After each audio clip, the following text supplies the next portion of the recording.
Hi, my name is Daniel Joo and I play Trevor. The best way I can describe Trevor, well, just from the basic storyline, I play the best friend to Ronald. And for Trevor, actually, I kind of equate it to the gesture from King Lear.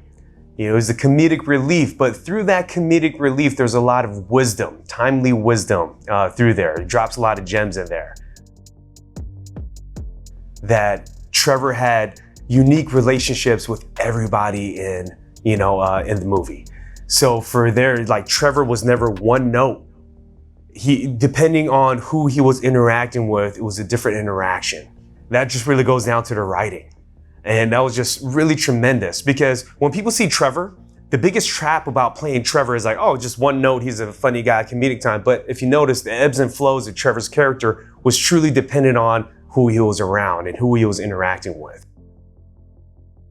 So again, one of the biggest things with comedy is that the biggest trap is trying to be funny. Never try to be funny. Everything was about life and death. And I really, when I approached Trevor, it was really about, hey, this is serious stuff. It was never about being funny. It was about putting everything as life and death. And through that, the timing just came just by being in the moment and understanding the relationship. And through that, the timing, it was just natural. It was never forced.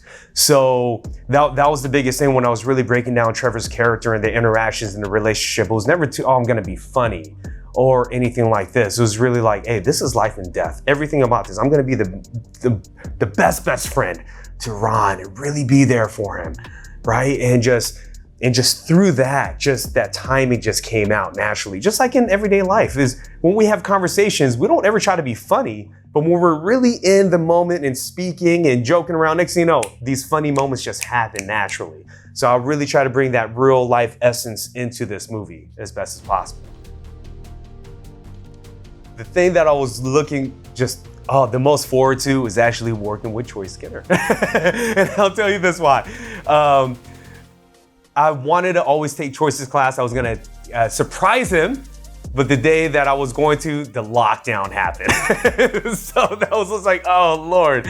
So the thing that I really look forward to is really seeing how Troy's work, because I never really was able to see that. I've seen him always on just a personal level and things like that. So, but to be able to see him on set, see him how he works with his actors and just everybody else, I was looking forward to that. Because for me, filming is not just only about the script, but it's the experience as an actor. And I think as actors, we kind of take that for granted. I love working with good people.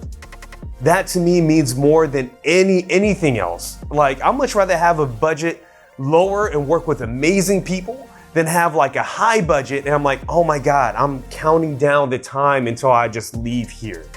So the experience for me on set, it was just so amazing because everybody, I'm talking about just everybody from Choice to everybody down, it was just, from day one, it was like a family. I didn't want to leave. I really didn't want to leave. I was trying to make up an excuse to call and tell my wife, I'm not coming home.